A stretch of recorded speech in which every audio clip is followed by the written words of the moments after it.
आपने कभी सोचा है कि आपका मोबाइल फोन कैसे इतनी दूर बैठे किसी इंसान से बात कर पाता है? जब आप फोन करते हैं तो कुछ ही सेकंडों में आवाज़ भी पहुंच जाती है और आप मैसेज, इंटरनेट और वीडियो कॉलिंग ये सब कैसे कर पाते हैं। आज हम इस वीडियो में जानेंगे कि मोबाइल टावर हमारे फ़ोन का सिग्नल कैसे पकड़ता है। चलिए शुरू करते हैं।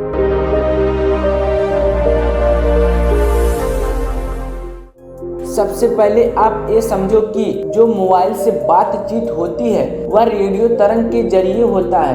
रेडियो तरंग अदृश्य होता है जो रोशनी से तेज यानी 3 लाख किलोमीटर प्रति सेकंड की स्पीड से दौड़ता है। जब आप कॉल करते हैं तो आपकी मोबाइल आपकी आवाज़ को डिजिटल सिग्नल में बदल देता है और फिर क्या उस रेडियो तरंग में ट्रांसमिट कर देता है।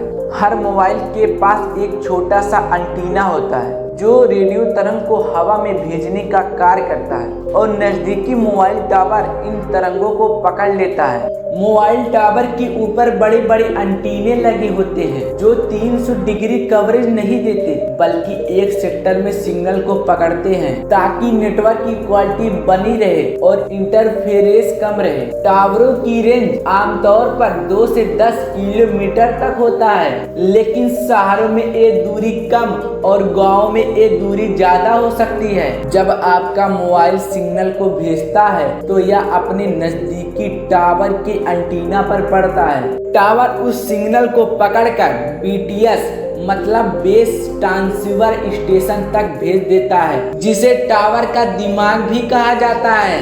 BTS आपके सिग्नल को प्रोसेस करता है और फिर BSC मतलब बेस स्टेशन कंट्रोलर तक भेज देता है। BSC यह तय करती है कि आपका डाटा और कॉल किस तरफ भेजना है, अपने नेटवर्क में ही या किसी दूसरे नेटवर्क में। अगर कॉल आपके शहर में है तो डेटा लोकल रूट होता है, अगर आप दूसरे शहर या देश में है तो यह सिग्नल फाइबर केबल या सैटेलाइट के जरिए जाता है। अब दूसरी तरफ वाला अपने मोबाइल से सिग्नल भेजेगा जो उसका नजदीकी टावर पकड़ता है और फिर वही प्रोसेस उल्टा होकर आपके मोबाइल के पास आता है। यह सब इतनी तेजी से होता है कि आपको लगता है कि सामने वाला तुरंत बोल रहा है, जबकि असल में आपका सिग्नल पल भर में लंबा सफर तय किया है।